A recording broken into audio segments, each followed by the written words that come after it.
সাংবাদিক দম্পতি সাগর রুনি হত্যার তদন্ত প্রতিবেদন দাখিল করতে উচ্চ পর্যায়ের টাস্কফোর্স কমিটিকে শেষবারের মতো ৬ মাসের সময় দিয়েছেন হাইকোর্ট। এই ৬ মাসের মধ্যে তদন্ত প্রতিবেদন দাখিল করতেই হবে বলে জানান আদালত। বৃহস্পতিবার বিচারপতি ফাতেমা নজিব ও বিচারপতি ফাতেমা আনোয়ারের হাইকোর্ট বেঞ্চ এই আদেশ দেন। এর আগেও গত ২২ এপ্রিল আলোচিত এই সাংবাদিক দম্পতি হত্যার তদন্ত প্রতিবেদন দাখিল করতে ৬ মাস সময় দেন হাইকোর্ট। এ ঘটনায় করা মামলার তদন্ত প্রতিবেদন দাখিলের জন্য এ পর্যন্ত ১১৩ বার সময় বাড়ানো হয়েছে। এদিকে টাস্কফোর্স থেকে ৬ মাসের সময় চাওয়াটা অযৌক্তিক মন্তব্য করে এতে জনগণের মনে বিচার নিয়ে এক ধরনের নেতিবাচক ধারণা তৈরি হচ্ছে বলে মন্তব্য করেছেন এ হত্যা মামলার বাদীপক্ষের আইনজীবী শিশির মনির। ৫ সদস্য বিশিষ্ট টাস্কফোর্স গঠিত হয়েছে।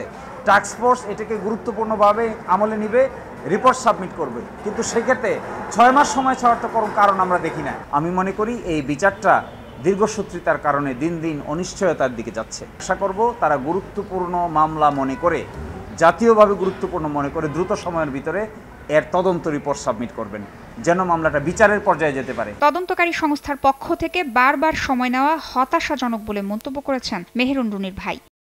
তদন্তকারী সংস্থার এই বিষয়ে তারা কতটুকু অগ্রগতি অর্জন করেছে বা কোথায় কোন সমস্যা হচ্ছে বা তারা আদৌ কিছু করতে পারে বা ব্যর্থ কিনা, এগুলা খুব দ্রুত আমার ধারণা যে এই বিষয়গুলো নিয়ে কথা বলাটাই উচিত হবে, কারণ এভাবে প্রতিবার ৬ মাস সময় চাওয়াটা এটা খুবই হতাশাজনক।